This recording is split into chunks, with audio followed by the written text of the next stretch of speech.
algumas coisas. Eu gostaria primeiro de dar boa noite a todos, né, aqueles que estão aí acompanhando a gente por essa nossa live, na página da Revista Esboço, Histórias em Contextos Globais.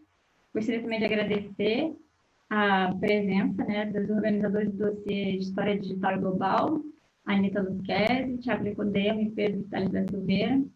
Agradecer também a disponibilidade deles de fazer esse primeiro teste com a gente, que é a primeira vez que nós fazemos uma live de pré-lançamento do dossiê, né, aproveitando um pouco esse novo boom das lives, né, que não é tão comum no cenário acadêmico, mas se tornou usual, né. Então, eu gostaria de começar pedindo, né, para a Anitta, para o Thiago e para o Pedro se apresentarem brevemente, para aqueles que ainda não os conhecem, né? E logo em seguida a gente abre também para as perguntas, né? Quem quiser, portanto, ir já digitando aí o que pensou, para perguntar para eles, para todos, para um só, fiquem à vontade. Bom, começamos na ordem que você falou, me apresento? Bom, meu nome é Anitta Luquezzi, eu sou formada em História e licenciada pelo FRJ, fiz o mestrado também na UFRJ, no programa de História Comparada. Nesse mestrado eu trabalhei já com uma comparação de história digital, seus primeiros desenvolvimentos nos Estados Unidos e na Itália, de 2001 a 2011, e atualmente estou terminando o meu doutorado aqui na Universidade do Luxemburgo, no Centro de História Contemporânea e Digital, sob a orientação do professor Andreas Fickers. Na ordem, então, eu sou o Thiago Nicodemo, professor de Teoria da História da Unicamp, e eu não sei muito bem o que eu falo sobre mim, acho que eu sou de uma geração que acompanhou a conformação do campo da história da historiografia no Brasil e se beneficiou muito disso. E eu me lembro que o debate na época era quem tinha tese na área e quem não tinha. E agora eu vejo a Anitta se apresentando e sinto um pouco isso, né? E eu lembro que eu olhava meio estranho para quem não tinha tese na área, porque eu acho que eu me considero da primeira geração que teve. Então acho que a melhor forma de me definir nesse momento é eu não tenho tese na área, fui me aproximando cada vez mais da problemática digital, porque enquanto professor de teoria da história, a gente está muito preocupado com os documentos históricos, como eles são socialmente produzidos, para onde eles vão e como isso muda a forma que a história deve ser pensada, né, com relação à sociedade. Então eu me aproximei da história digital por esse caminho, e hoje em dia estou cada vez mais embrenhado na problemática dos arquivos digitais, e eu acho que também seria legal dizer já de início que essa colaboração do dossiê é parte de várias colaborações que vem acontecendo entre nós três e mais tanta gente que está interessado nesse tema pelo Brasil e pelo mundo, mas não é uma iniciativa isolada. Acho que isso que é importante, e ao longo dessa live a gente vai ficar claro que a gente tem muita figurinha para trocar. Bem, pessoal, eu sou o Pedro, Pedro Teles da Silveira, sou licenciado e bacharel em História pela URGS, tenho meu mestrado pela UFOP e eu completei doutorado em dezembro de 2018, não faz tanto tempo assim, também na URGS, mestrado e doutorado fiz com a orientação do Fernando Nicolazzi, que eu sei que tá na plateia, então vou mandar um abraço para ele ao vivo. A minha pesquisa sempre teve vinculada, então, como o Thiago falou, né, uma certa consolidação do campo da teoria da história. Então, já sou de uma geração onde esse campo já existia e sempre tive vinculado, né, a ela.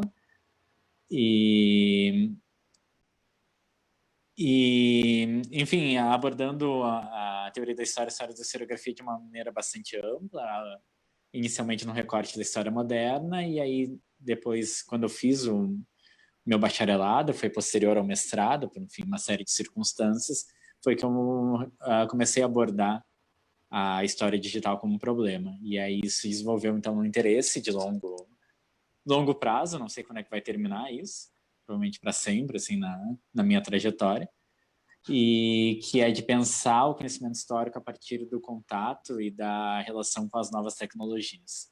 E aí, sempre, então, com essa interlocução, interrelação entre a teoria da história e o que essas tecnologias elas trazem para a gente entender o que é o mundo que a gente vive, quais são os conceitos historiográficos, como é que eles se transformam no contato com as novas tecnologias. Tá, para começar, então, queria perguntar para vocês o que vem por aí nesse dossiê? Ninguém sabe, né? Ainda é os únicos que sabem somos nós, né? Então, partilhar um pouco com o pessoal e comentar um pouco sobre o que vem por aí nessas próximas semanas. Os aprovados sabem. Imagino que a gente deva ter alguns aprovados aí assistindo, né? É verdade. Pois é. Bom, e aí, quem comenta? Eu acho que a gente poderia ler os títulos, né, para que o público tenha ideia do que vai sair, mas antes de fazer isso, eu acho que também seria legal dizer acho que quem organiza revistas sabe que fazer dossiês muitas vezes é um desafio, e ainda mais num quadro em que as revistas vêm se especializando cada vez mais no Brasil.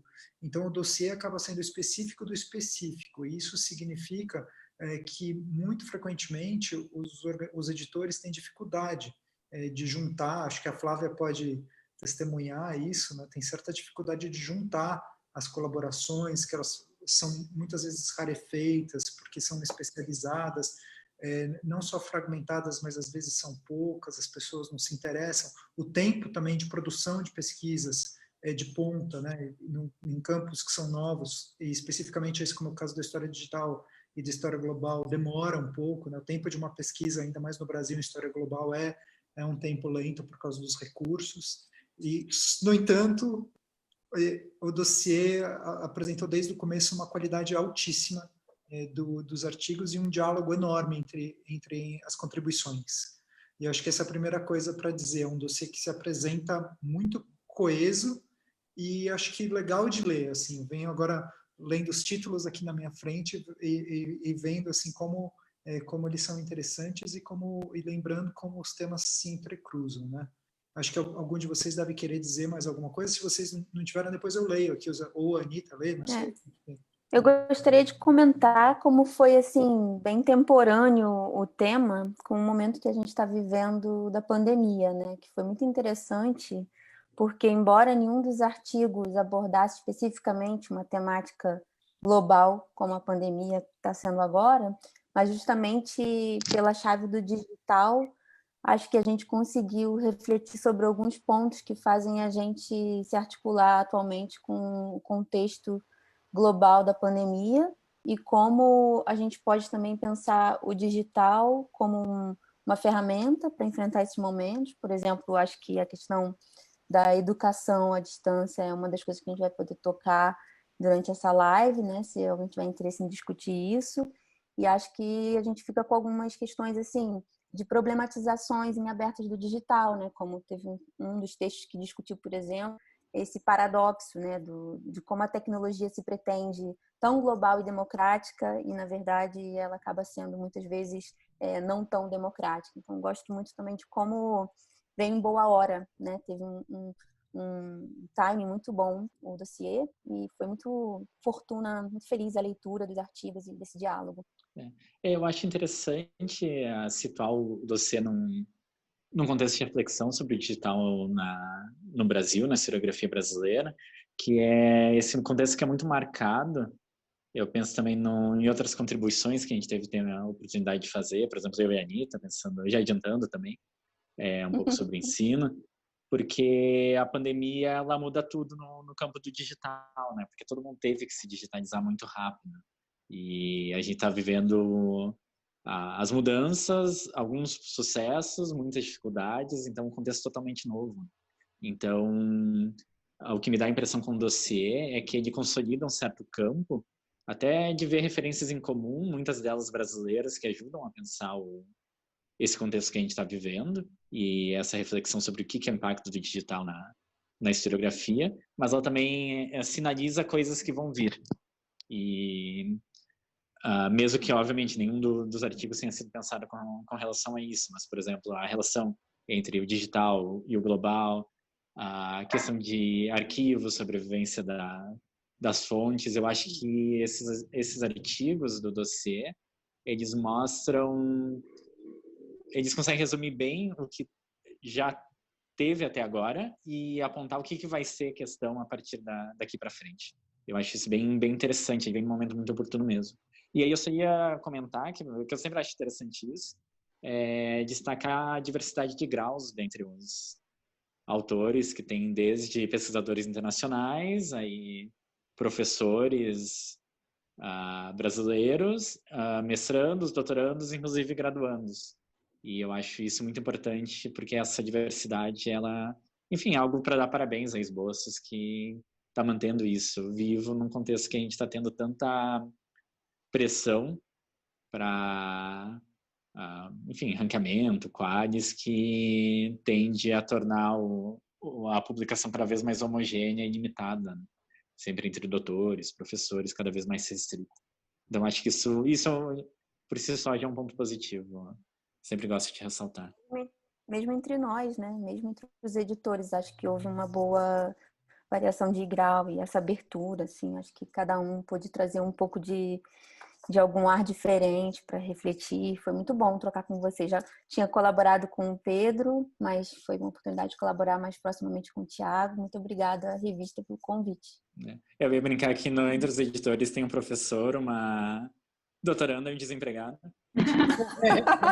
Eu famoso pesquisador autônomo.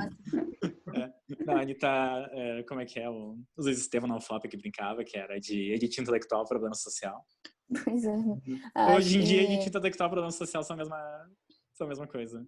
A gente tem aqui, ó, gente, uma pergunta só, e depois a gente pode continuar nessa conversa, só para não perder aqui. Tá bem, vamos aproveitar. Do Felipe Moreira, ele fala que é doutorando na UF, em História Moderna. Ele pergunta assim, ó: gostaria que os participantes comentassem nosso atraso quase patogênico em relação à digitalização de arquivos e se existem iniciativas nacionais de digitalização que não dependam de ações do governo, por motivos óbvios. Pedro, você quer esse é um tema de um artigo que eu e o Pedro, 2 artigos, na verdade, né, Pedro? Que nós estamos preparando para a Oxford Research Encyclopedia in Latin American History. Acho que você quer... Quem começa? Eu ou você? Eu posso comentar alguma coisa, porque tem bem a ver com isso. Eu não consegui pegar muito bem o começo da pergunta. Eu sei que a digitalização, projetos fora do governo. Ele se refere a um estágio, ele qualifica como atrasado, se eu entendi bem. Como é que é o nome do Ele fala um atraso quase patogênico em relação à digitalização de arquivos. E se existem iniciativas nacionais de digitalização que não dependam de ações do governo. Uhum. Na verdade, pelo nosso levantamento, que o Thiago e a gente conseguiu fazer, e que tá para sair, assim, tem que concluir um pouco a escrita ainda do texto, mas uma das questões é justamente pensar, eu não, pessoalmente não acho que é negativo ter um predomínio de incentivo estatal na digitalização de acervos. Eu não acho ruim, é uma característica. Por exemplo, a França tem essa mesma característica, é um predomínio estatal, claro, uma cultura estatal muito mais elaborada na França, institucional, do que no contexto brasileiro. Isso contrasta com os Estados Unidos, onde as próprias universidades, grandes universidades, são privadas. Não tem outro recorte entre privado e público. Talvez a Anitta consiga dar um panorama mais geral da Europa, mas, assim, inicialmente eu acho que é mais uma característica. Eu não acho que é negativo. Por outro lado, o problema de uma certa dependência da iniciativa estatal no Brasil é que a gente não tem muita saída quando essa iniciativa estatal ela começa a falhar, que é isso que a gente tem visto nos últimos anos, não só no governo Bolsonaro, mas já na gestão Temer e já no final do segundo mandato da presidenta Dilma Rousseff, que a gente tem um grande desinvestimento em políticas culturais que eram os âmbitos nos quais a digitalização de acervos era feita. E aí hoje em dia, isso é agravado ainda mais com essa desarticulação também da lei de incentivo à cultura, que faz essa interface entre iniciativa privada e Estado. Então, essa é uma questão que eu acho enfim, não sei se estou respondendo, não sei se saberia como responder, mas acho existem algumas iniciativas, são muito pequenas, normalmente vinculadas. Pequenas não, são grandes iniciativas. Para a Biblioteca Nacional seria usar muito entre aspas, uma parceria público-privada de empresas públicas de capital aberto, capital misto, com o Estado brasileiro, através da Incentivo à Cultura, que faz a iniciativa de digitalização. A brasiliana USP tem também incentivo privado, né? Mas sempre com a mediação estatal, no caso via FAPESP. E então é uma questão assim para ser detalhada, entender mais quais são esses mecanismos de financiamento à cultura no Brasil, e aí que entraria então a avaliar quais são essas iniciativas. Elas existem, mas elas são minoritárias pelas características então desse financiamento como ele se dá no Brasil. Assim, tipo, de maneira geral, é isso que eu conseguiria responder agora. Assim. Eu queria adicionar. Não, vai. Não, só ia adicionar nesse ponto que o Pedro falou, de uma característica que eu vejo aqui na Europa, também nos Estados Unidos, é que existe também uma preocupação dos arquivos, e isso acaba virando uma agenda, né, para os países, que é também do web archiving, né, de arquivar a web. Então, não só a digitalização, mas também começar a pensar a arquivação dos arquivos nascidos digitais, né, de, por exemplo, arquivar Twitter, como foi o caso já que o National Congress já fez. Aqui no Luxemburgo, por exemplo, é muito recente, mas a Biblioteca Nacional do Luxemburgo, que para eles também é mais fácil, que o país é muito menor, né? Mas a Biblioteca Nacional daqui também começou um projeto bem ambicioso de arquivar tudo que vem da web. E acho que existe aí uma questão importante da gente pensar também, para além da questão de infraestrutura e tudo, uma questão de poder, né? E, por exemplo, a arquivagem da web, sobretudo, né? Que quem está arquivando isso está também dominando uma fatia importante do mercado mesmo. Não só de informação que pode ser útil para pesquisa, né? Mas todo esse registro do web archiving também está virando uma fatia importante do mercado. E aqui no Luxemburgo existe um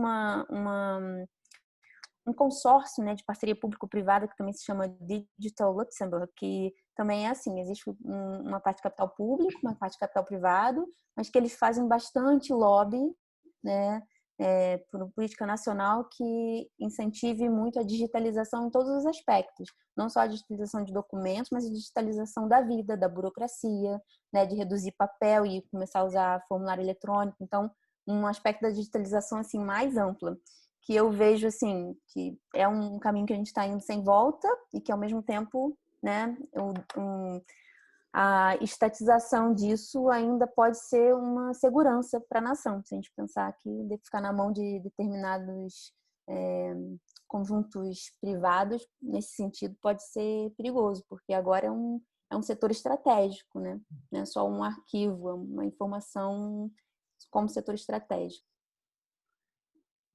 Bom, eu gosto muito das ideias que o Pedro e a Anita apresentaram e me sinto totalmente contemplado, mas só tentando também responder diretamente a pergunta, acho que é muito difícil a gente ter uma noção de qual que é o estágio, se o estágio do Brasil é efetivamente pífio em digitalização. Depende do jeito que você pensar a digitalização, e acho que as falas aqui ajudam a entender isso, porque se você pensa na digitalização de documentos que já existentes, históricos, né, e bibliotecas, daí eu não sei, eu também não sei medir no caso brasileiro, mas é uma coisa, o Brasil já teve política de Estado para isso, né?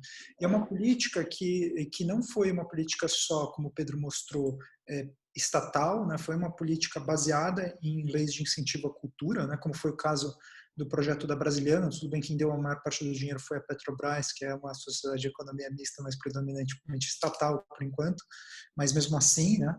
E eu acho que e daí de outro lado, né? De um lado você tem os arquivos já existentes, né?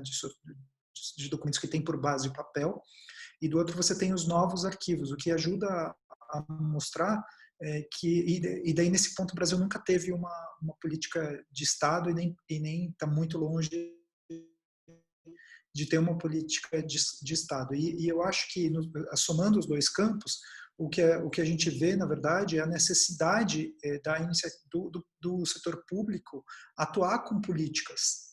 Acho que esse que é a questão, porque a grande parte do monopólio da informação hoje, e isso se refere tanto à informação já publicada em papel que está sendo transposta para o digital, quanto à informação que vem sendo produzida hoje, né, nas interações que a gente tem na rede, elas são de predomínio privado e elas podem ser utilizadas para milhões de coisas. Então, isso dá um pouco a dimensão da importância de você ter investimentos e políticas públicas. Isso leva a um problema que é a relação entre o nacional e o global, para ficar no tema da revista aqui.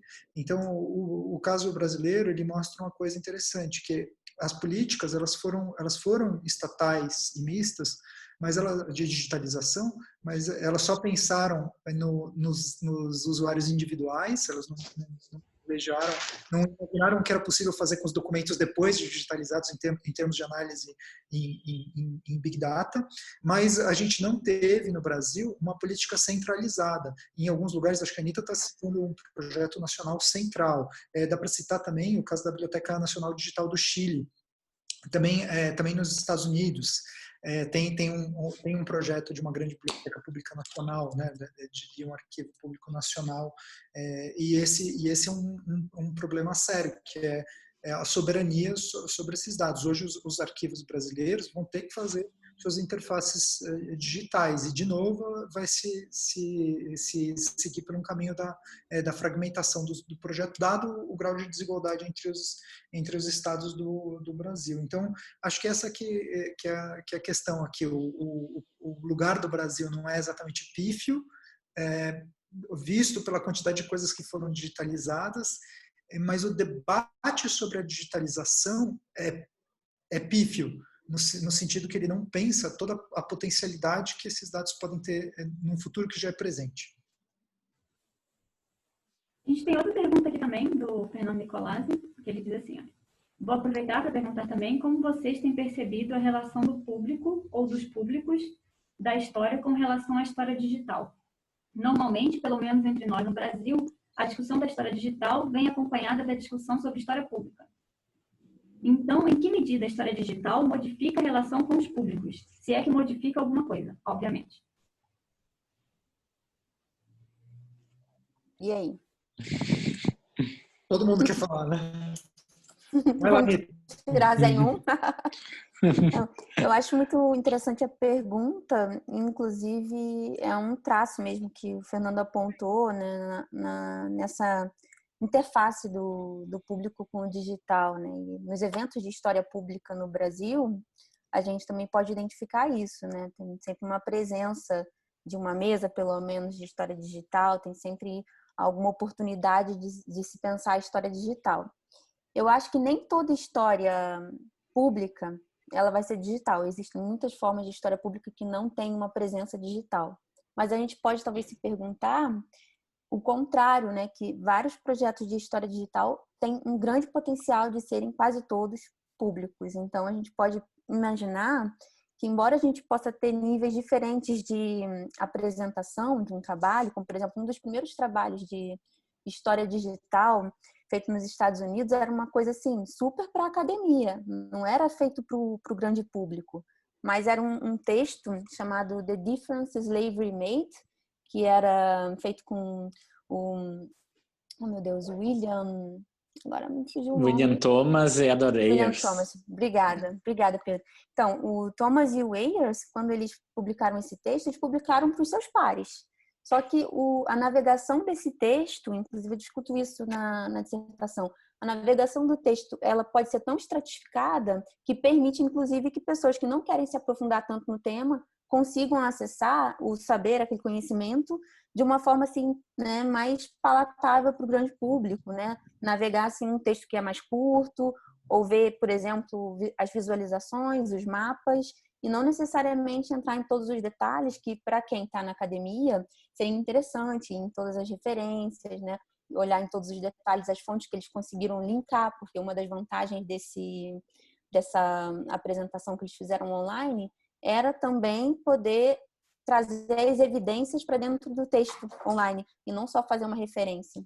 Então, acho que a gente tem, assim, uma possibilidade de que toda a história digital seja pública. Agora, aí vem uma questão para mim, tem sido uma coisa que eu tenho batido muito nessa tecla, que eu não acho que história digital, na minha percepção, não é toda história, todo conhecimento histórico que é colocado online. A história digital, ela é algo para além disso, que não diz respeito só à apresentação, mas também a utilização das ferramentas digitais para se chegar a algum resultado. Então, por exemplo, quando a gente trabalha com Big Data, né, porque o historiador agora está começando a trabalhar também mais com grande quantidade de dados e não só fontes em pequenas quantidades, esse trabalho, mais que a princípio a gente poderia pensar que é um herdeiro da história quantitativa, mas hoje em dia já é uma coisa mais de...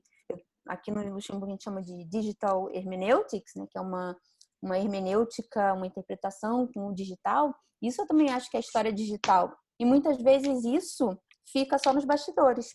Às vezes o historiador pode usar esse método digital, não necessariamente ir para o público, mas também vai ser história digital. Então, acho que toda história digital tem um potencial de ir para o público, né?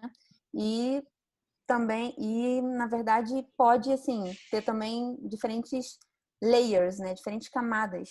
Desculpa, toda hora estou trazendo expressões em inglês. Estou escrevendo tanto em inglês, desculpa, porque é terrível ficar buscando as palavras. Mas o que eu acho interessante nessa possibilidade, né? Não toda precisa ser, mas ela pode ser, é que a gente tem cada vez mais buscado caminhos para a divulgação da história, né? Divulgação científica da história, de uma forma assim mais ampliada. Por exemplo, aqui no Luxemburgo existe não é assim um lobby, não vou dizer isso, mas o nosso CNPq, a nossa CAPES aqui, né? O Fundo de Pesquisa Nacional Luxemburguês, ele super estimula que os pesquisadores façam divulgação para o grande público. E um dos grandes caminhos é fazer, né, via digital. Então, eu acho que existe uma tendência, pela possibilidade de estar aberta, de que essa coisa vá para o grande público. Agora, será que isso já é fazer uma das coisas, uma das versões da história pública, né? Uma das facetas da história pública?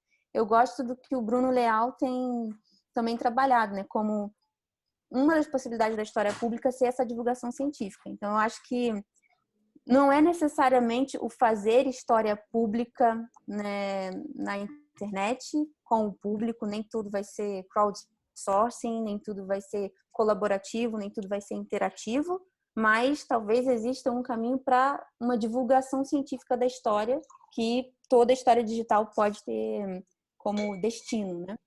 Aí acho que o público especializado, eu acho que também tem uma relação diferente com a história quando ela está online, né? Nós agora estamos vivendo esse momento aqui, discutindo um dossiê ao vivo, batendo papo em vez de estar lendo. Isso já é algo muito diferente. Mas o público geral, acho que começa a ter assim oportunidade de entrar em contato com o historiador, por exemplo, né? De interpelar o autor de um texto que nunca aconteceria numa situação distanciada de que eu era uma historiadora que escrevia para um jornal, tinha uma coluna. Raramente existia esse contato, né? Então, agora, eu acho que essa proximidade facilita também o contato do público com os pesquisadores, né? Então, assim, aproxima a sociedade da academia. Eu acho que essa é uma dimensão fundamental, para além dessa questão que eu discuti antes, toda a história digital poder ter um destino público, né? Não é obrigatório, mas pode ser. Acho que me estendi um pouco. Fiquei empolgada. Posso, Pedro? Pode, claro. Fernando, obrigado pela pergunta. Eu vou responder sua pergunta com outras duas perguntas. A primeira é a seguinte: será que hoje existe uma história que não seja digital? Porque, assim, quando você entra numa sala de aula com alunos de pós-graduação, você já experimentou perguntar qual que não tem um doutorado baseado em arquivos digitais hoje? Na minha experiência, nos últimos 2 cursos que eu dei na pós-graduação, não teve nenhum. A segunda questão é: será que a história digital é um campo que tem um grau de especialidade mesmo? Será que a história digital seria uma nova história oral?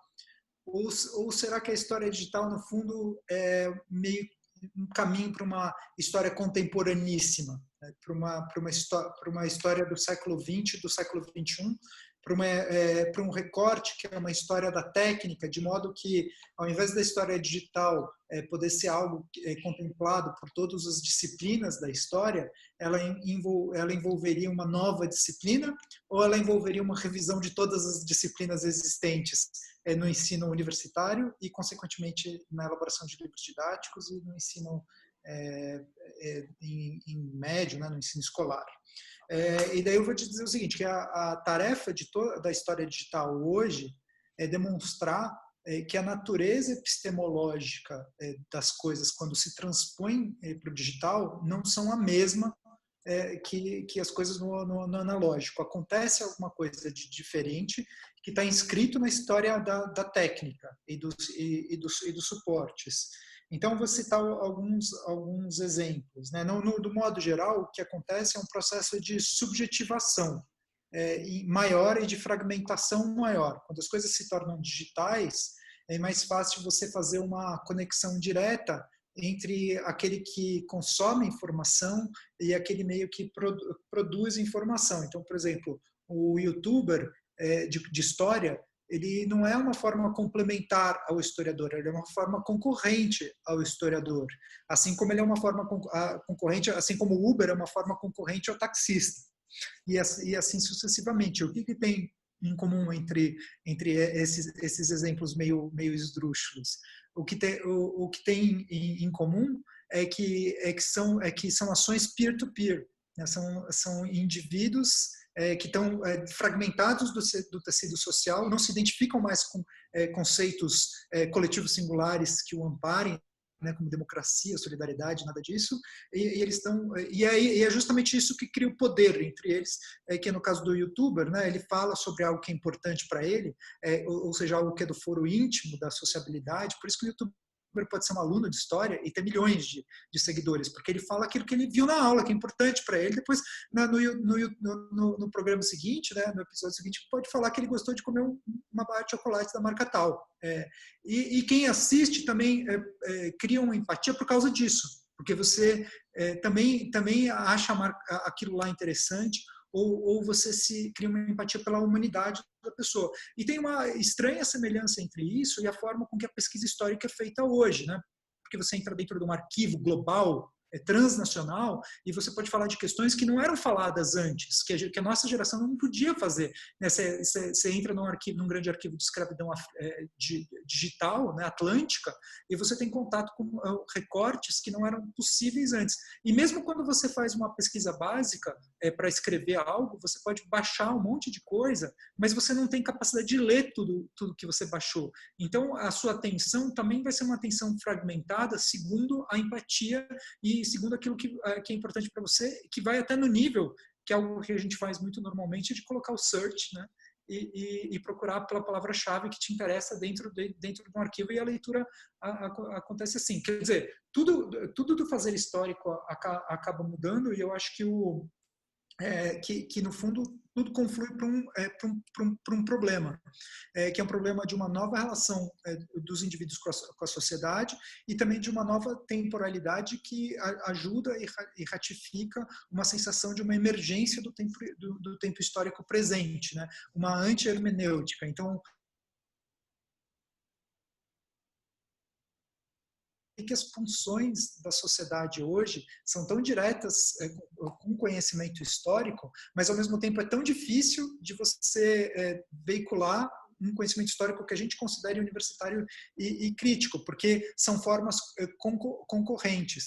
Então, assim, só para terminar, eu diria que então não é o caso nosso aqui. A história digital, e eu acho que isso é bom que fique claro para todos que estão ouvindo. A história digital não é um conjunto de elogios ao digital e nem considera o fenômeno digital inevitável. Ela é uma forma crítica de você olhar para a história da técnica e considerar.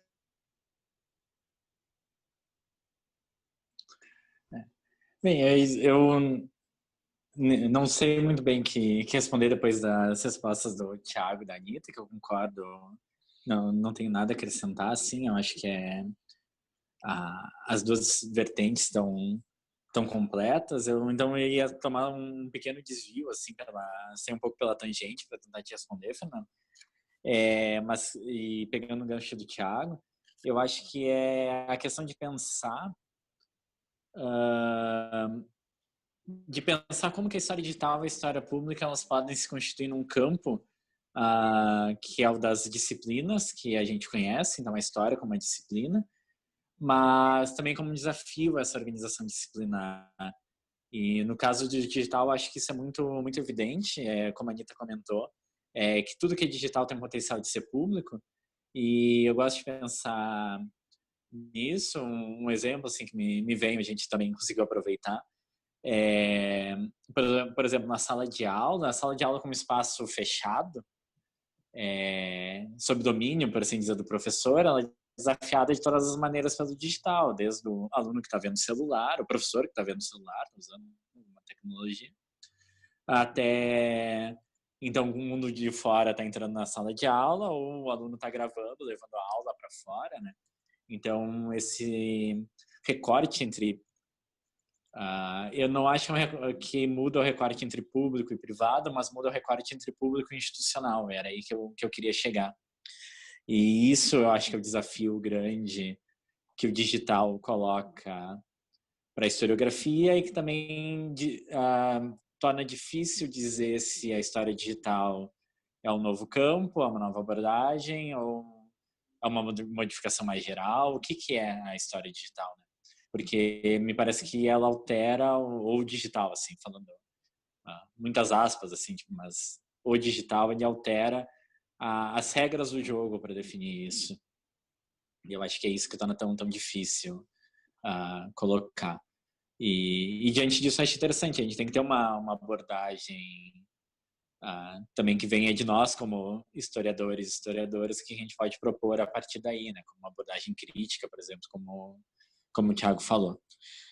Mas o que eu ia comentar, para voltar então à questão do público, é que nesse recorte eu acho que talvez a questão seja indagar se a gente vai ter uma dificuldade cada vez mais maior para dizer quem são os profissionais da história, quem é que está dentro, porque o discurso histórico se torna cada vez mais comum lá fora.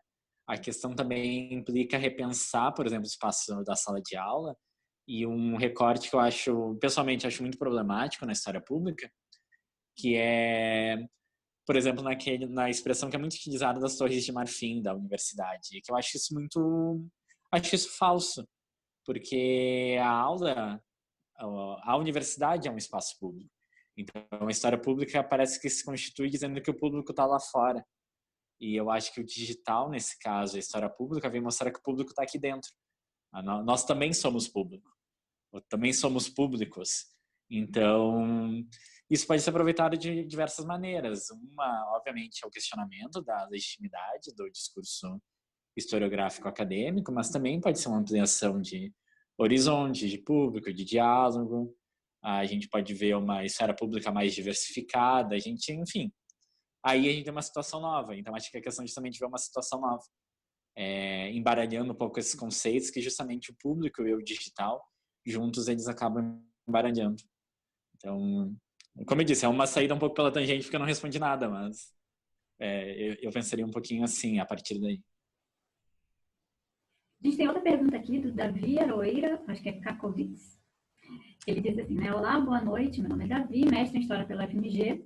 Gostaria de ouvir de vocês se há algum artigo no dossiê ou se os autores possuem pesquisa sobre as diferentes narrativas e modos de produzir conhecimento histórico nos diferentes meios, plataformas digitais, tipo Instagram, YouTube, podcast e etc. Peraí que ele complementa aqui.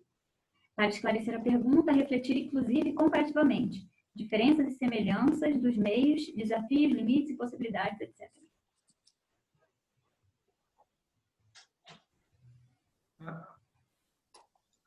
Assim, de início, acho que a gente tem um artigo no dossiê que é sobre a Wikipedia, Públicos Globais e História Digitais, né, que é do Pedro Toniaso Terres e do Lucas Tubino Pientá.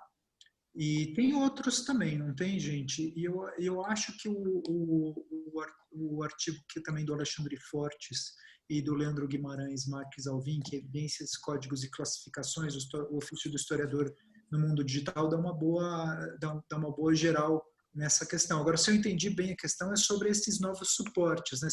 Como é que é para o historiador trabalhar com a Wikipedia, trabalhar com o Instagram e trabalhar com o Facebook como fontes históricas, né? Vocês me desculpem se tiver mais algum artigo que leve em consideração isso. Esses foram os que eu consegui lembrar, e acho que tem muitas pesquisas nesse sentido acontecendo no Brasil. Com certeza o Pedro e a Anitta podem falar mais sobre isso. Se não conseguirem, pode voltar para mim que eu dou os exemplos. Tem um que é muito interessante, que é do Alexander Tenectes. Eu não sei comentar, desculpa, não sei falar o nome dele. Espero que ele não esteja assistindo a live. Lá da Grécia. Lá da Grécia, exatamente. É por isso que eu não consigo falar o nome dele. Mas que é sobre o uso, transformações na história da arte a partir das plataformas digitais. Então, é interessante ver como é que uma área correlata está trabalhando com essa transformação digital, por assim dizer. E o que isso implica de métodos e uma própria modificação do próprio objeto, que é uma mudança, por exemplo, digital, ele tem uma dependência muito grande da imagem, não por acaso a imagem também é, de certa forma, um objeto da história da arte. Então, na história da arte hoje em dia, tudo pode ser analisado, tudo pode ser objeto de estudos, né? Ou não. Então, é um questionamento bastante interessante que a gente não vê sendo tanto feito no nosso meio de não uma história da arte, por assim dizer, mas que ali tá sendo bem problematizado. Eu acho que seria, então, para além desses canais que a gente conhece, ainda tem outros, por exemplo, as exposições virtuais que também podem se tornar objeto de reflexão.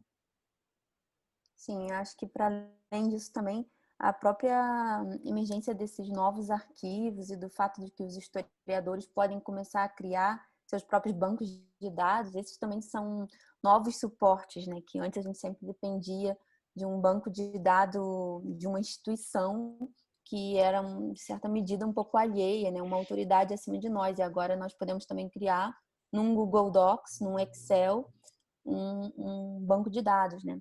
Isso já podia ter sido feito, né? Já podia estar trabalhando assim já desde os anos 70, mas eu acho que agora com a questão das integrações, por exemplo, os APIs que integram as redes sociais, a tabelas como o Google Docs que permitem também fazer scrapings, né? Raspagens de rede social ou da internet, também está possibilitando ainda mais a emergência desses bancos de dados pessoais. E aí o trabalho com rede social, por exemplo, Twitter e Facebook, não foi algo que a gente discutiu nesse dossiê, né, que os autores tenham discutido especificamente, mas aproveitando para dar o exemplo, eu acho que isso tem se tornado mais e mais comum agora na história digital. Aqui no Luxemburgo, por exemplo, o pesquisador Frederic Clavé, ele começou há alguns anos atrás a fazer uma colheita de dados de tweets, né, sobre Primeira Guerra Mundial. E agora ele está fazendo uma outra colheita de dados sobre tweets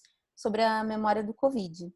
E uma coisa que eu acho interessante nisso, uma vez a gente estava conversando e eu fiz essa pergunta para ele, a gente ficou um pouco assim num debate, é que normalmente a história a gente começa com uma pergunta, né? Aí da pergunta a gente vai procurar as fontes e tal. E eu acho que com o digital a disponibilidade, né, das informações faz com que a gente um pouco inverta esse processo. E começa, por exemplo, quando ele começou a salvar esses tweets, ele nem imaginava qual era a capacidade computacional que ele ia precisar, o tamanho, né, do arquivo que ia ter no final. E até hoje ele não acabou, não parou de arquivar, porque aí vieram as comemorações, aniversários de batalhas,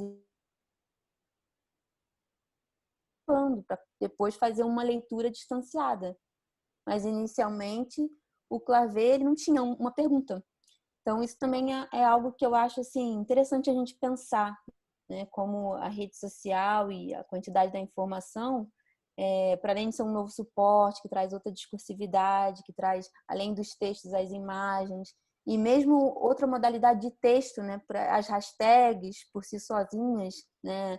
São outras formas de texto que a gente ainda tem que pensar, que às vezes tem ironias implícitas, outras possibilidades de analisar o sentimento desse conteúdo. Eu acho que outro aspecto também é como essas redes sociais e essas integrações permitem que o historiador comece a arquivar, né, esse documento digital para interrogar depois, né?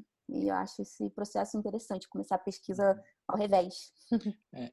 Eu acho acrescentar só algumas questões a partir do que a Anita falou, mas dá para juntar um pouco com a pergunta do Fernando também. Eu acho que durante um certo tempo teve esse movimento de pensar o digital como na história, como principalmente uma ferramenta de divulgação. Então, os trabalhos de história digital muito vinculados realmente à história pública, mas a gente está vendo também uma abordagem mais propositiva, tanto do digital quanto do público, por assim dizer. Eu acho que o próprio trabalho da Anita exemplifica isso bem, e que isso leva à necessidade de ter que aprender como é que se faz, como é que se mexe com essas plataformas, com essas ferramentas. Então, durante muito tempo, grosso modo, assim, teve então uma certa divergência entre a história digital, porque entre os historiadores e historiadoras, ferramentas digitais são utilizadas mais para divulgação, entre aspas, assim, de uma maneira ampla, e as humanidades digitais como uma série de abordagens das humanidades, principalmente na crítica literária, ou nas ciências sociais, que utilizam computadores, ferramentas computacionais como método. Mas a gente está vendo que o intervalo está diminuindo. Eu não sei se a Anita concorda, mas eu tenho percebido isso. E que vai também para essa necessidade da gente ter que aprender como é que a gente usa, como é que a gente faz pesquisa nesses novos meios. Então, eu acho que esse intervalo está realmente se reduzindo. E eu acho que também atende isso um pouco a pergunta do Davi. O que eu ia acrescentar, e como uma provocação, colocar na roda para todo mundo, se essa inversão da ordem da pesquisa, que é algo que eu também percebo na história pública, se não sinaliza um certo esgotamento da história-problema, da tradição dos análises, como a gente aprendeu a ser formado no curso de História, que tudo começa com uma problematização, com uma pergunta, com um problema, e talvez as duas abordagens, elas sinalizem que a gente pode começar não com uma pergunta, mas com meio, com método, com alguma outra coisa. E eu acho que definir o que é essa outra coisa, que a gente começa a dar uma cara epistemológica para essas abordagens, uma configuração realmente nova, acho que esse é um desafio muito grande a gente tem daqui para frente. Pedro, eu só queria complementar o que você e a Anita disseram e falar duas coisas. Uma é que a gente tem um grande gargalo no Brasil, né, que é a nossa dificuldade de montar projetos de infraestrutura e a nossa dificuldade de dialogar interdisciplinarmente, né, especialmente com o pessoal de computação, de exatas, etc. Né? É muito difícil fazer um projeto desse, é muito difícil convencer uma instituição de fomento à pesquisa, e hoje, diante de tantos cortes, né, andar na corda bamba. Mas enquanto a gente não tiver uma capacidade de processamento de dados, vai ser muito difícil a gente fazer as pesquisas, porque essa é uma mudança de degrau possível, né? Por exemplo, eu tenho um aluno que está estudando de doutorado, o Fábio, que está estudando um termo lá das culturas amazônicas, um termo de consciência histórica que se chama Pachacuti. E daí ele está vendo que o Pachacuti vem sendo utilizado de forma sistemática como forma de manifestação de identidade nas redes sociais. Só que para fazer esse trabalho, ele precisa ter processamento de dados. Então, ele pode transformar o trabalho dele, né, presentificar a demanda do trabalho dele, sem deixar de considerar a leitura de textos sistemáticos do século XVI e XVII, que era o objetivo inicial, mas sem ter recursos necessários, ele não vai conseguir fazer essa pesquisa. Isso pode ser estendido para qualquer outra pesquisa que a gente tenha. E daí eu diria, assim, só para complementar também o que a Anita pontuou muito bem, é que então, assim, o que a gente está dizendo é que a gente achava que o historiador do futuro ia ser um super contador de histórias, né? Um super analista de histórias. Mas, na verdade, o historiador do futuro vai ser exatamente o que o historiador do passado foi, lá no século XIX. O sujeito que dizia que conjuntos documentais são históricos e devem ser guardados, e à luz do que é possível fazer com eles, né? Então, se tiver um futuro certo para a profissão, esse futuro de curador e salvador de arquivos, e eu acho que dificilmente esses arquivos vão estar na iniciativa privada, né? Enfim, é uma função de interesse público, né? É uma salvaguarda de um patrimônio da humanidade que hoje em dia sequer está qualificado enquanto patrimônio. Só para comentar esse ponto, porque eu achei ótima a provocação do Pedro e quero pegar aí um gancho no Tiago, antes da gente passar para a próxima pergunta, se tiver outra, mas é porque eu achei muito interessante pensar nessa questão da história problema e será que é um esgotamento?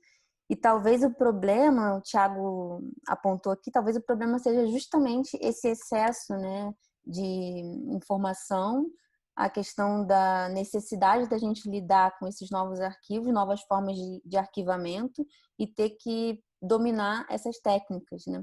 E talvez, e isso foi uma das coisas que a gente debateu com o Frederic Clavé, quando a gente conversou sobre essa questão dele ter começado esse grande arquivo de tweets, que hoje tem mais de 3 milhões de tweets arquivados, uma coisa que ele falou, eu achei que era muito importante começar a fazer aquilo porque eu estava achando muito relevante aquela discussão online sobre a comemoração da Primeira Guerra Mundial, estava ganhando uma grande relevância, eu não sabia se isso ia ser possível ser discutido depois, mas eu quis salvar para depois tentar fazer alguma coisa com aquilo.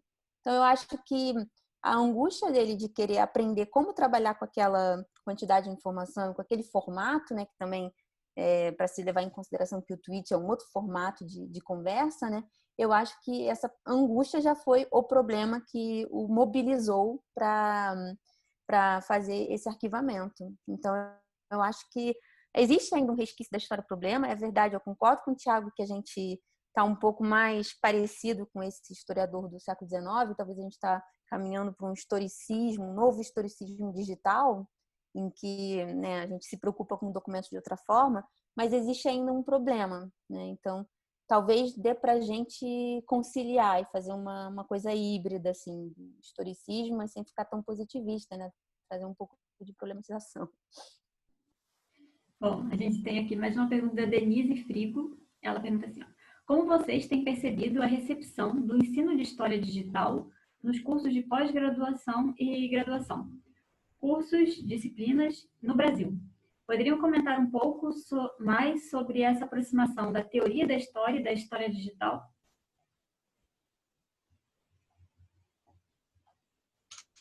Bom, o professor na sala.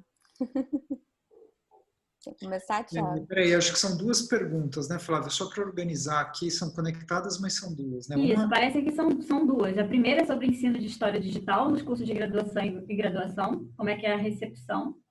E depois sobre a aproximação entre teoria da história e história digital. Denise, se você estiver ouvindo a gente, eu te perguntaria se você quer que a gente comente mais sobre o problema do uso, né, dos recursos digitais no ensino, ou se você quer saber se é o estudo teórico sobre o ensino digital, né? Quer dizer, você está fazendo uma pergunta que se refere à história digital enquanto meio digital, que é algo que modifica o ensino, ou como um problema teórico que está sendo considerado nas pesquisas, né? Eu acho que, assim, de um modo geral, eu só vou encaminhar, porque eu não sou especialista em ensino, então eu não saberia te dizer isso de forma nenhuma outra, mas eu acho que, assim, é um problema que hoje em dia está sendo enfrentado por todo mundo, falando do jeito mais geral possível, que é agora todo mundo, a gente, né, tá em quarentena e agora as universidades públicas e privadas estão tendo que enfrentar, em alguma instância, essa comunicação digital, né? Eu te diria, no geral, assim, que, pelo menos na experiência que a gente teve na Unicamp, que foi muito difícil esse debate. A Unicamp foi uma universidade que teve um comportamento exemplar na forma de lidar com o problema, porque foi bastante centralizou decisões básicas que permitiram que a gente conversasse muito rápido, que esse debate circulasse, mas permitiu que os professores e as unidades e os departamentos e institutos pudessem tomar suas decisões de acordo com as realidades que estavam postas, né? E a Unicamp também tem um Observatório de Direitos Humanos que fez um trabalho igualmente exemplar e ajudou a mapear os alunos que tinham necessidade de acesso e distribuir kits 3 e 4G para esses alunos. Mas eu te diria, né, nesse ponto assim, que como diretriz geral, que o digital aumenta a desigualdade social. Ele concorre para aumentar a desigualdade social. Então, depois da pandemia, vão ter menos empregos em todas as áreas, né? Inclusive alguns professores que, pensando da forma mais geral, que foram para as suas quarentenas, talvez não voltem para suas linhas de frente. E eu acho que essa é uma questão importantíssima de ser abordada. Acho que o Pedro e a Anita têm bastante coisa para dizer. E a segunda pergunta, qual que era mesmo, Flávia?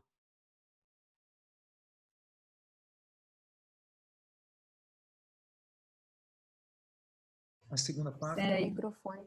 Eu tenho que voltar aqui. Onde está? Eu acho que era a relação da história digital com a teoria da história, né? Isso acho que eu vou falar. A aproximação. Fui eu que defendi, né? Então, eu acho que a história, a gente, como você viu aqui, tanto do ponto postura minha, da Anita e do Pedro, a gente algo que ajuda a mudar a forma com que a gente vê a história, que eu acho que é um pouco o que a gente está defendendo aqui, né? A história como disciplina, ou se é uma disciplina que tem que ser institucionalizada, ou se é uma problemática que tem que estar dentro do ensino em nível superior, porque reverbera que a gente treine os alunos e cria os livros didáticos, né? Então, assim, o que eu posso te dizer é que a teoria da história, apesar de ser uma disciplina bastante tradicionalista, ela tem um espaço para abarcar debates em história pública e história digital e humanidades digitais. Então, o que eu vejo hoje no Brasil é que acaba sendo um núcleo de transformação. Então, os lugares onde tem disciplinas especializadas de teoria da história, e esses profissionais estão conectados e atualizados, com certeza eles estão preocupados com essa questão e tem condições de tornar a discussão mais densa, né? Mas eu vejo, como eu já disse para você, uma relação muito forte, justamente porque um dos propósitos desse debate da história digital é pensar nas funções sociais do historiador e na transformação dos arquivos, que são os temas tradicionalmente que os teóricos da história, historiadores da historiografia sempre lidaram. Eu acho que eu gostaria de comentar alguma coisa nesse sentido também, que eu tinha entendido a pergunta da Denise, também no sentido de como é que está se dando o ensino da história digital como se fosse uma disciplina nos cursos de graduação e de pós-graduação. E eu acho que, na verdade, ainda não está se dando muito. Na verdade, isso não está acontecendo assim, numa formalização. O currículo, em geral, ainda não estabeleceu assim um espaço para a história digital. Eu acho que ela tem entrado como um tema para uma aula ou outra. Por exemplo, no Prof. História tem bastante espaço para reflexão sobre o digital e muitas vezes nos cursos de pós-graduação eu acho que vem juntamente com a discussão da teoria, mas não necessariamente disciplinas e cursos específicos inteiros sobre história digital. O que eu acho que talvez seja uma coisa que vai acontecer daqui a um certo tempo. E conforme a gente for formando pessoas, né, no caminhar dessa geração. E talvez algo que a gente está comentando muito aqui, que a gente ainda não sabe, né, como a história digital vai se desenvolver, se essa super especialização da história digital vai permanecer ou se ela vai ser uma coisa mais compartilhada com o tempo, a gente não sabe, mas eu acho que nesse longo processo da história digital, que o Thiago vem colocando, o Pedro também apontou, eu acho que a gente está vivendo agora um momento importante de transição que parece muito tumultuado, e eu acho que o dossiê ele registra bastante isso, que são muitas perguntas sobre muitas novidades, né? E esse momento que a gente está vivendo é um recorte importante, assim, talvez sejam uns 20, 30 anos que a gente vai viver essa transição intensamente, e o dossiê, inclusive, é um registro que ajuda a gente a historicizar esse momento, né? É um snapshot disso. E eu acho que os primeiros cursos que vão ser feitos na pós-graduação de História Digital, eles também vão um pouco apontar assim, os encaminhamentos que a história digital pode ter, né? Se ela vai ficar como uma espécie de uma caixa de ferramenta que todo mundo vai poder lançar a mão, né? Uma espécie de canivete que todo mundo, não só os historiadores, entre aspas, muitas aspas, os historiadores digitais vão usar, mas outros historiadores vão poder lançar mão disso, ou se a gente vai continuar não abrindo esse espaço no currículo e só convidando, né, a história digital como algo que venha no curso da teoria ou, por exemplo, nos bacharelados, né, no curso da graduação, que seja algo que vai ser discutido junto com a introdução aos estudos históricos pela via do que o Thiago falou, da discussão dos arquivos, né, uma discussão mesmo que diz respeito a esse enfrentamento do nosso trabalho mais artesanal como historiadores, né. Eu acho que a gente ainda não está tendo muito esse espaço para os cursos, não. Inclusive, talvez essa tenha sido uma das razões pelas quais eu vim parar no Luxemburgo, porque talvez se houvesse esse espaço no Brasil, eu teria ficado por aí para fazer um doutorado por aí, porque eu gosto muito do Brasil. Agora estou sentindo saudade e está Só difícil. pequeno a parte, agora tem aqui no Unicamp, você pode vir, se alguém estiver interessado. Estão preparando aqui o seletivo, tem pós-doc, tá. Bom saber. E eu estou no segundo ano do curso de um curso de História Digital na pós, né? E com resultados legais, acho que o Pedro já participou uma vez, né? Vai ser desse último. Mas, desculpa. Não, eu só ia acrescentar, acho que pensando institucionalmente, até o momento, eu acho que a história digital entrou um pouco a reboque das humanidades digitais, nas iniciativas já estabelecidas. Eu penso no mestrado interdisciplinar em humanidades digitais, a Federal Rural do Rio de Janeiro, como iniciativa pioneira, e que tem 2 professores que contribuem com o dossiê, que é o Alexandre Fortes e o Leandro Alvim, e que tem uma disciplina, e com esse nome, realmente uma disciplina de história digital. E tem os textos da Anitta na proposta pedagógica, tá lá, como interessante. E eu sei que a Federal da Bahia também fez um concurso, pelo menos, de humanidades digitais ano passado. Não sei qual foi o resultado, mas era vinculado ao campo da ciência da informação. E não da história, não das ciências sociais, das ciências humanas. Então, que eu saiba, já deve ter outras, faz tempo que eu não faço esse levantamento, mas até o ano passado, pelo menos, eram essas iniciativas. Agora tem na Unicamp, como o Thiago falou, que seria então a primeira, até a própria proposta de criação de laboratório de história digital, seria então essa, assim, mais institucionalmente, né? Eu acho que uma questão para pensar de novo, tentando entender um pouco os termos da questão, se a história digital entraria como uma disciplina, então, por exemplo, teria teoria da história 1, 2, história da historiografia 1 e 2, e história digital 1, e talvez história digital 2, ou se a gente teria um currículo onde o digital aparece como tópico em todas as disciplinas, ou talvez, que aí seria até mais ousado, mas um currículo onde o digital e o público, eu penso, por exemplo, no currículo da URGS recente, ele é muito inovador nesse sentido, de colocar, por exemplo, relações étnico-raciais, relações de gênero como disciplinas obrigatórias, colocar um pouco esse caldo, assim, como o prisma através do qual um currículo em história ele é visto. Então, daria para pensar... Voltou? A Flávia caiu, Voltou. Machucou não, né? E o Pedro estava falando e interrompeu. Pedro. Temos um pequeno Flávia, problema manda a próxima pergunta. Se o Pedro voltar, a gente deixa ele concluir. Quer dizer, se não, né? Quando o Pedro voltar? Voltou.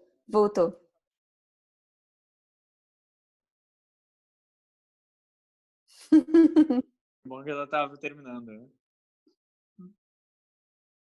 Só nesse sentido do ensino, eu comentei brevemente, mas acho importante mencionar novamente a experiência do mestrado profissional em História, que tem sido realmente de grande destaque para pensar o digital. Acho que o momento que o mestrado profissional abriu essa possibilidade dos mestrandos trabalharem um produto final digital, isso virou realmente um espaço fantástico de reflexão sobre o digital, voltado também muito para...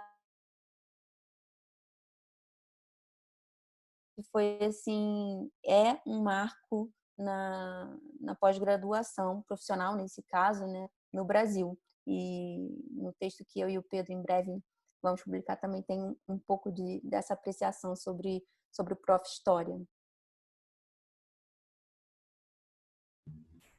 Então, vou passar para a próxima pergunta. A gente tem algumas ainda aqui na nossa linha.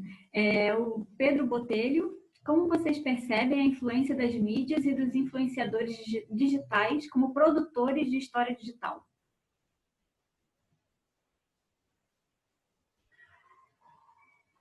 Alguém quer começar?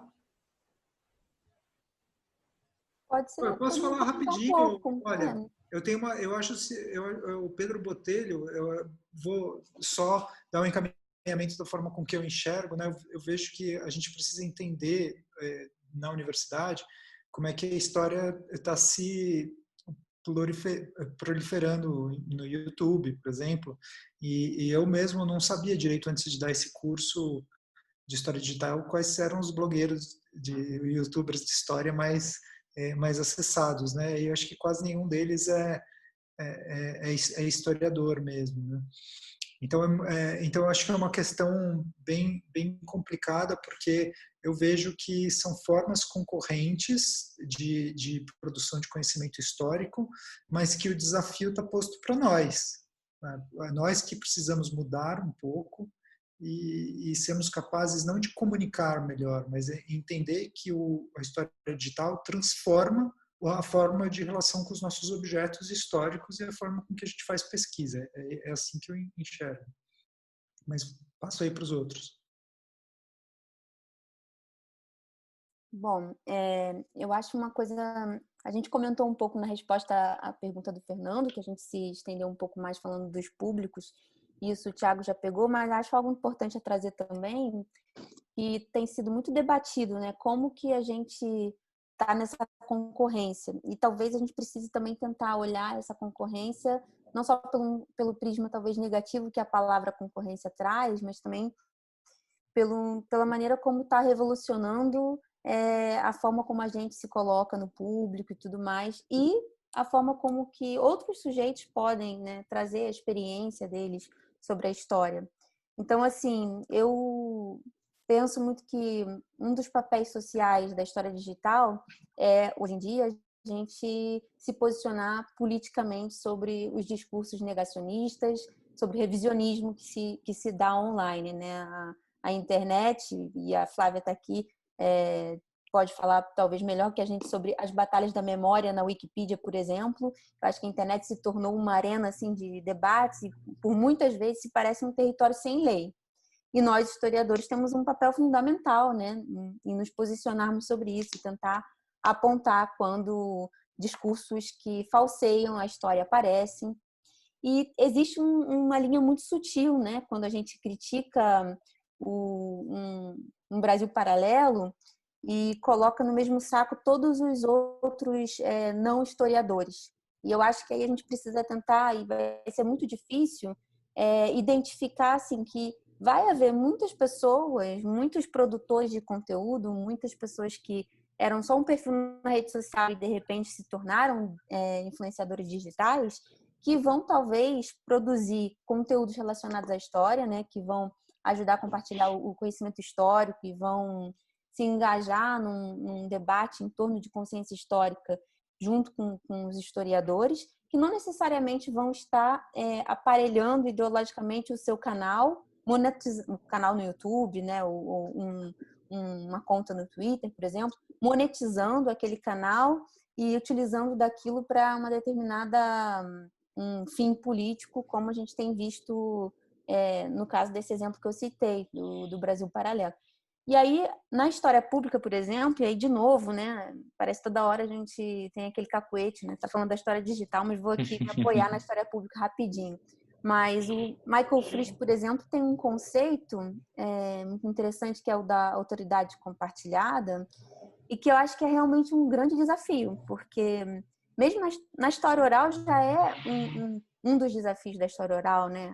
Essa parceria, esse diálogo aberto, essa negociação constante com o nosso entrevistados, que constroem aquele saber numa relação dialógica durante uma entrevista. Quando a gente transpõe isso para a internet, né, para o ambiente digital como um todo, na conversa online, esse compartilhar, né, de autoridade se torna muito mais assim complicado. Parece que a gente está pisando em ovos, um campo minado. E eu tenho muito receio de que a gente acabe condenando, né, e talvez jogando o bebê com a água da banheira fora, jogando tudo fora, e perdendo talvez a oportunidade de se engajar com bons conteúdos fora da nosso domínio acadêmico, muitos bons conteúdos gerados a partir da experiência de pessoas que talvez tenham uma pegada mais colecionista, uma coisa assim, né? Então, acho que a gente tem que ter, assim, as antenas abertas para aceitar essas outras formas de conhecimento como eu posso pensar, como também tão válidas quanto o que nós produzimos. Não é o mesmo tipo de história, né? Não é o nosso mesmo tipo de rigor, não é o que nós fazemos na profissão historiadora. E aí acho que outro debate importantíssimo seria a gente pensar realmente assim, o que a gente está perdendo agora quando não conseguimos regulamentar a profissão de historiador. E aí eu acho que isso seria uma delimitação que nos ajudaria muito a avançar nesse sentido de conseguir nos diferenciar dos influencers, né? Dos influenciadores digitais. Por outro lado, talvez a gente tenha que começar a dialogar mais com eles, aprender com eles, com alguns, e talvez numa conversa mesmo digital, corrigir quando tiver uma coisa errada, né? Tentar mediar alguns debates. E por aí, por exemplo, a gente pode pensar, não vou aqui fazer uma grande avaliação, porque eu nem consegui assistir inteiramente, mas, por exemplo, a reverberação que causou a conversa entre a Anitta, não eu, né? A Anitta cantora e a Gabriela Pioli, porque foi realmente assim uma reação bastante positiva das pessoas que conseguiram assistir. Eu não consegui assistir tudo, assisti quase tudo até o fim, mas que ficaram impactadas positivamente por aquela live, que conseguiu assim ser muito educativa.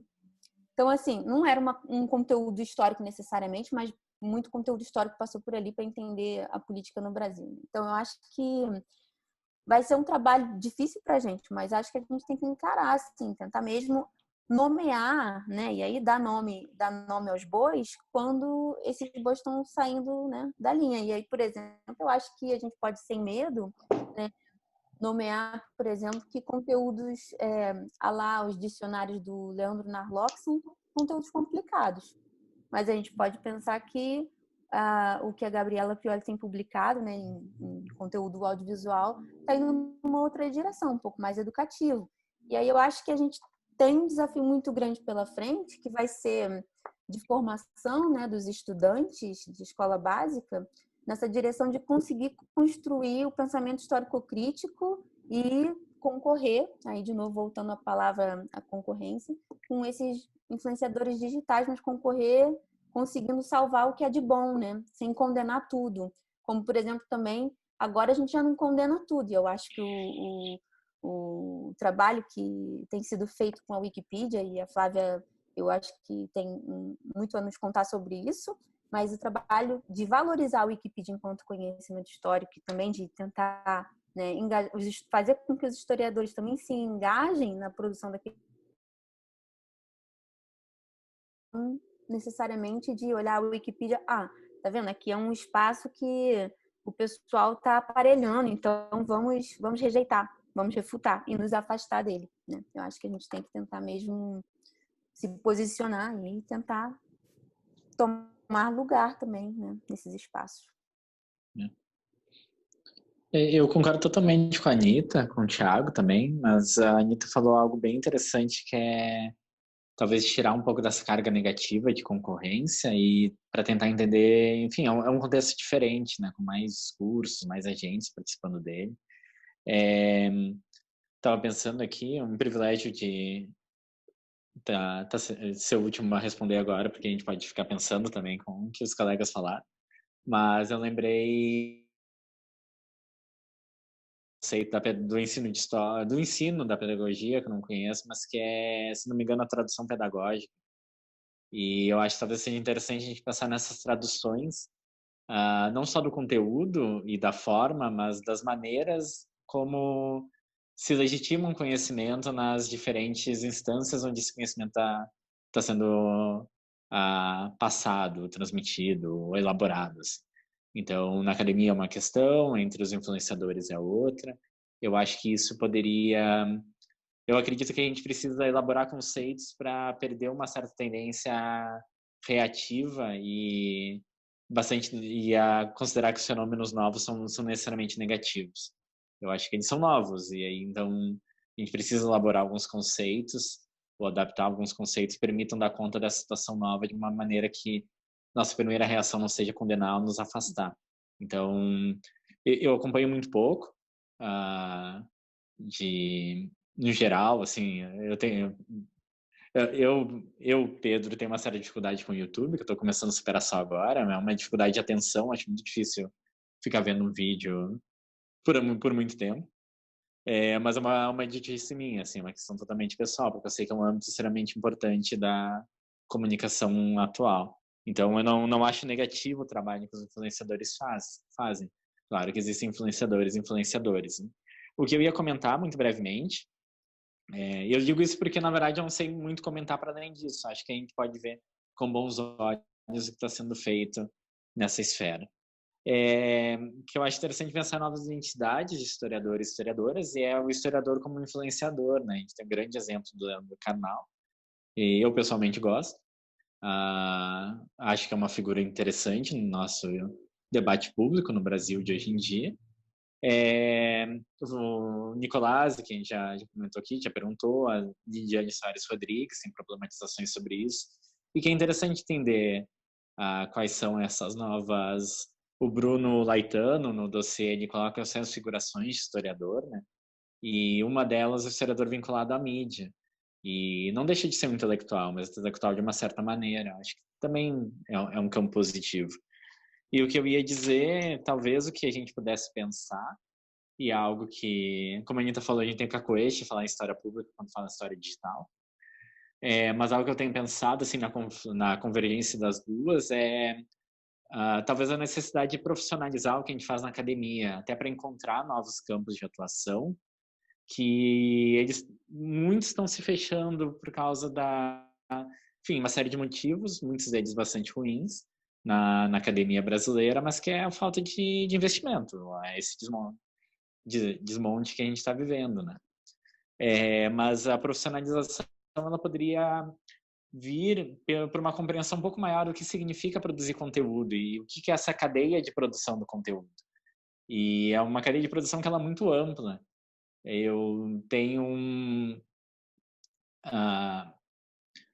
eu tenho uma certa impressão de que a gente ainda pensa, de maneira geral, sei que não é todo mundo, mas a gente ainda pensa nesses novos meios de produção, assim, de comunicação, como YouTube, podcasts, como iniciativas puramente individuais, e elas não são, né?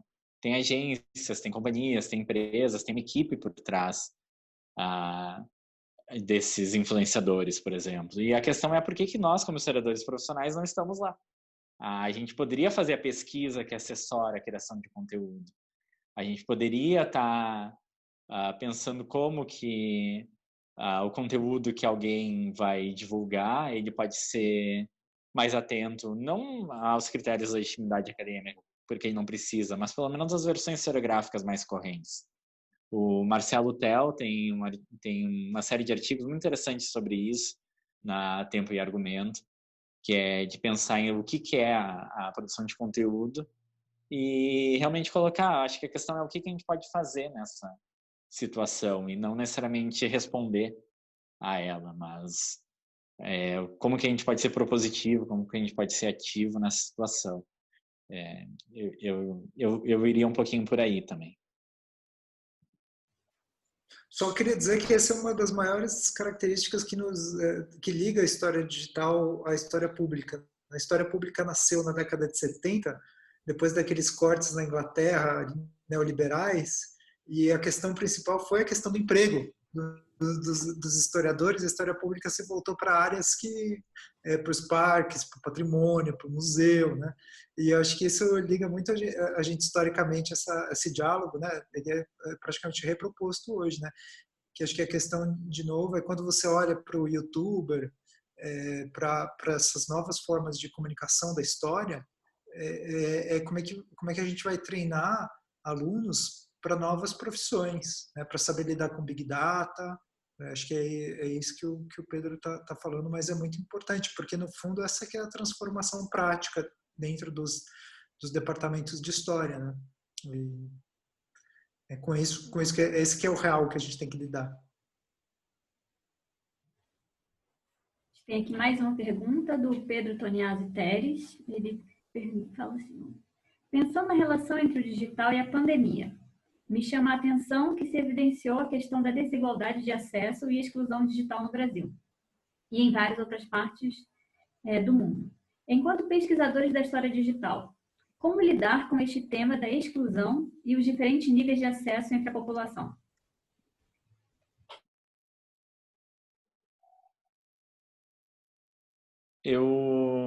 Bem, eu tô com o microfone ligado, mas eu ia passar a bola pro Thiago, porque ele tá trabalhando diretamente com isso. Vai você, Pedro.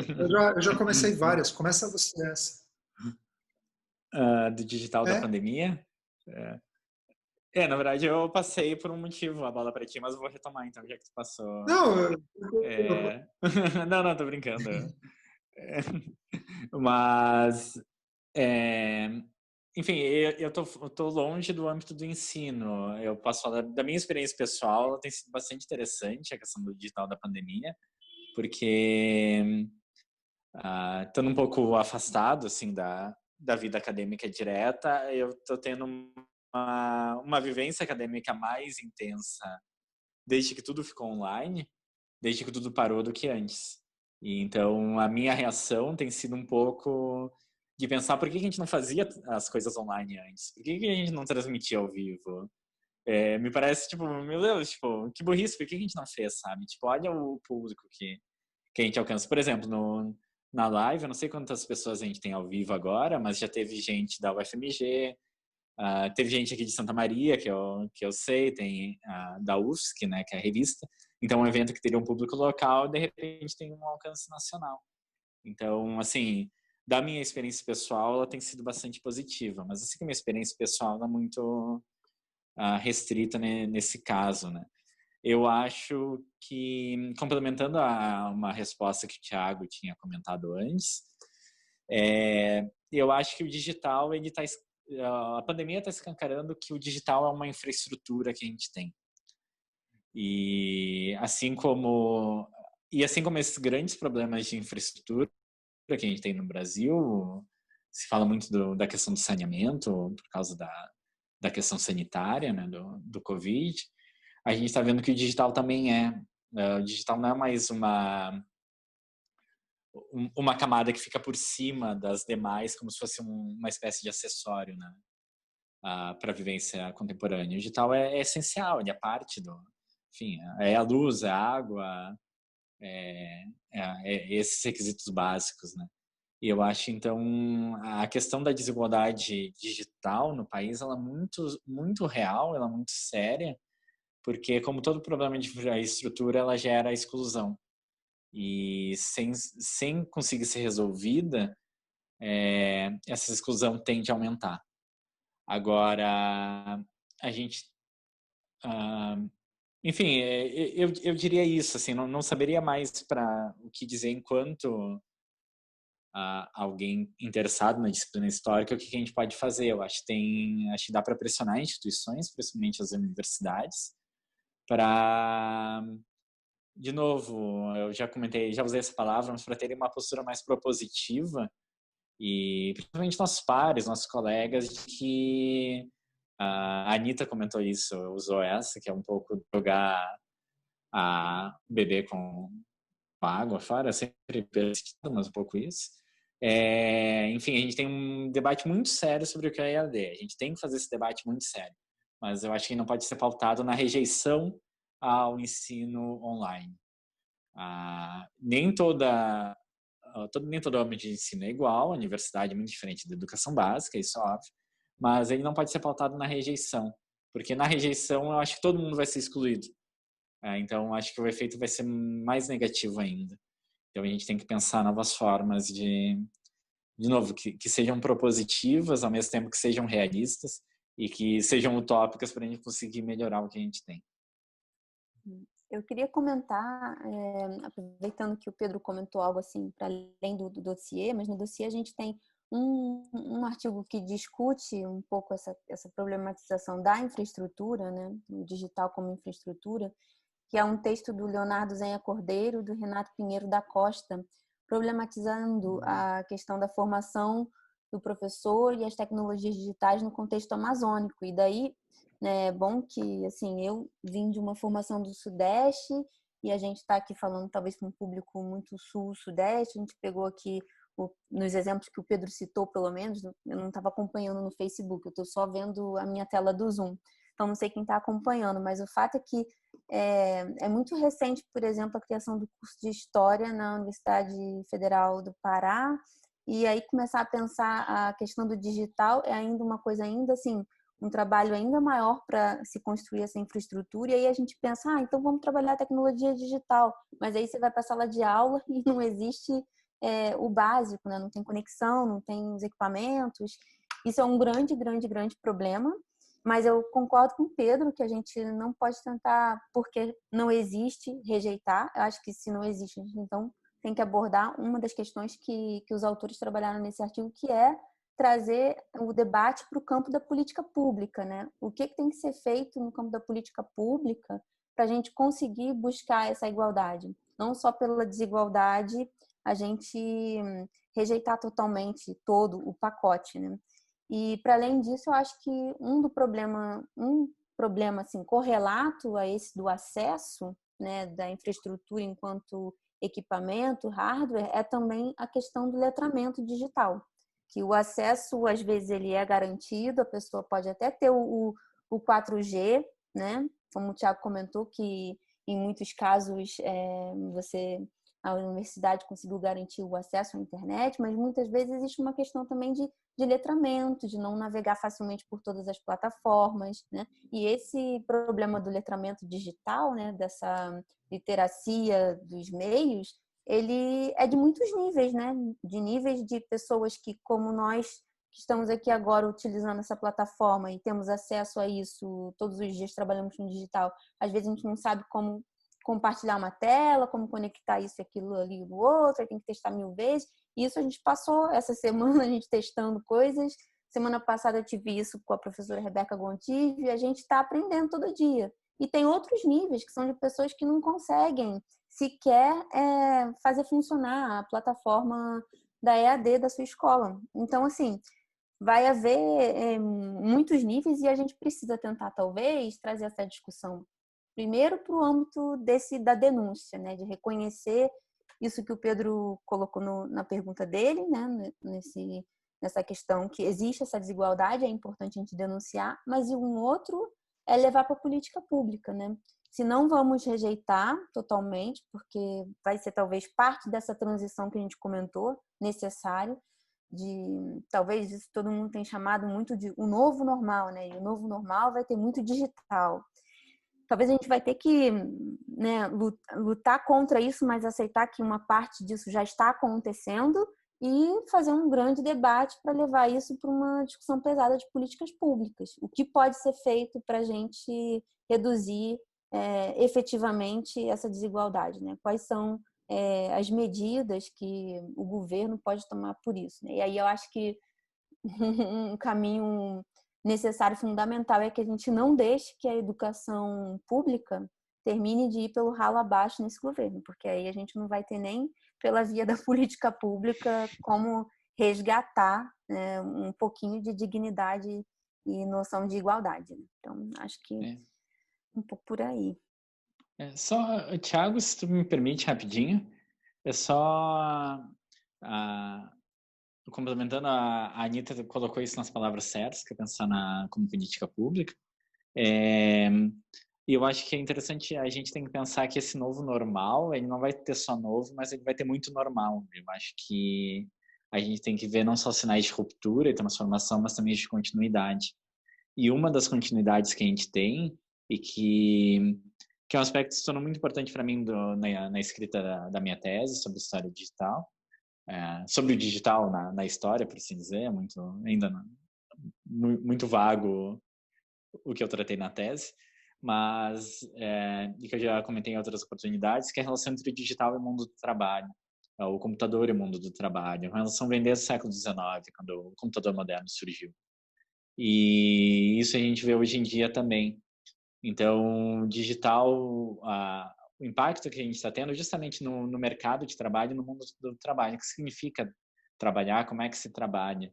E eu acho que no âmbito de políticas públicas, a gente tinha que pensar como horizonte, como imaginário político, como é que a gente pode coletivizar, de certa forma, essas tecnologias digitais, porque elas surgiram na configuração atual, elas são concomitantes à ascensão do neoliberalismo na segunda metade da década de 70. Então, elas favorecem uma lógica individual e elas favorecem uma lógica de precarização dos empregos. E eu acho que a gente tem algo muito perceptível hoje, vou dar 2 exemplos.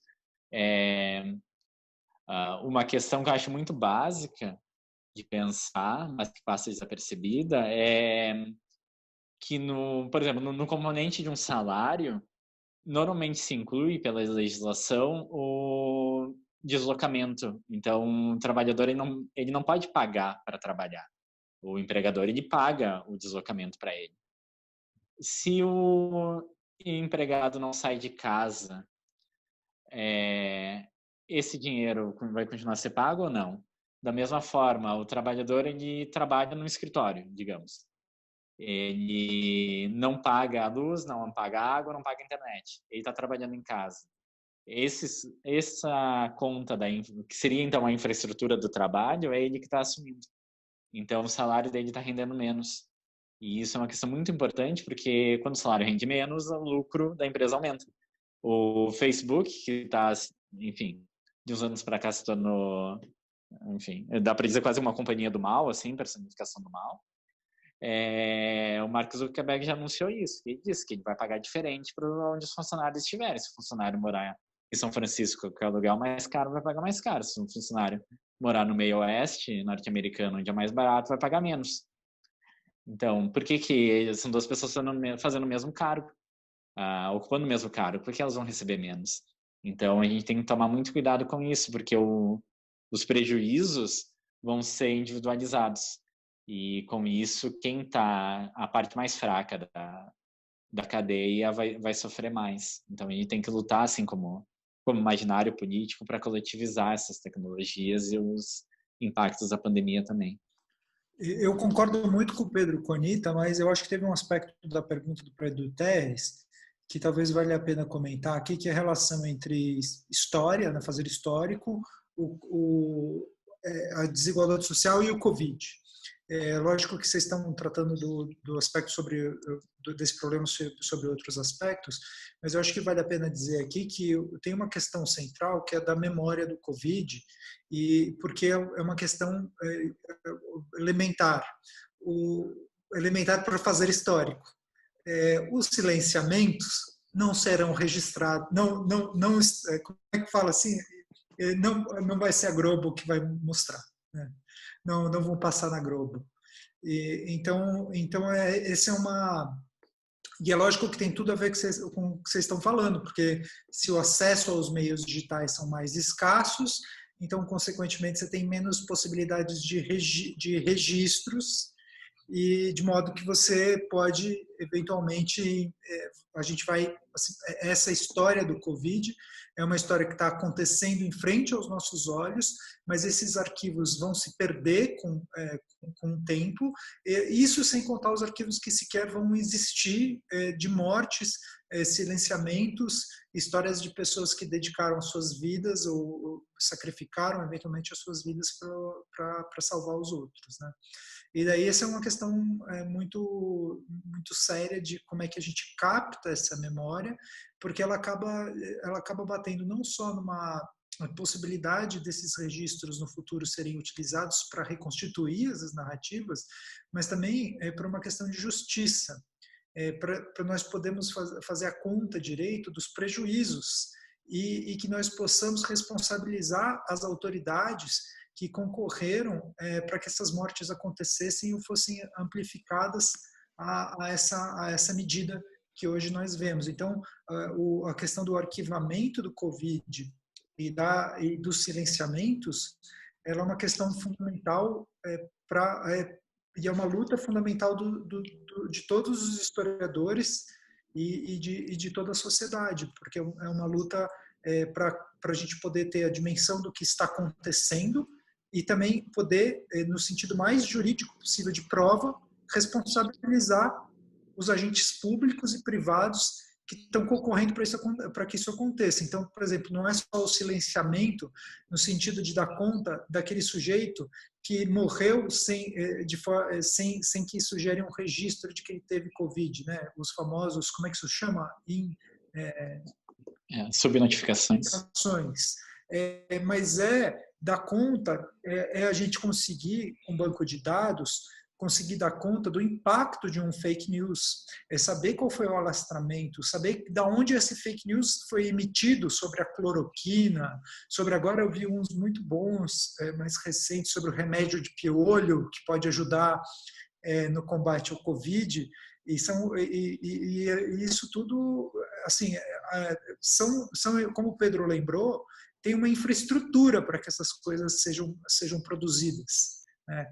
Tem uma rede, e a gente precisa descobrir, a gente precisa guardar registros de coisas que a gente não tem grandes noções hoje, mas que vão servir para dar conta disso. E acho que quem está nos ouvindo pode pensar que é uma luta quase impossível de Davi contra Golias, mas é necessário que nós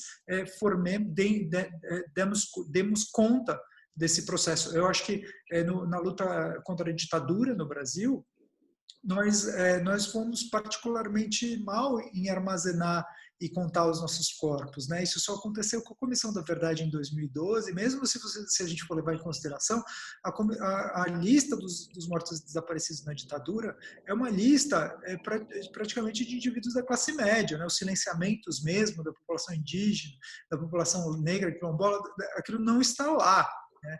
Então, e de quem que é o trabalho de configurar aquele problema naquela dimensão, né? De quem deveria ter sido o trabalho de contar os corpos indígenas que morreram durante a ditadura e que talvez não tenham sido assassinados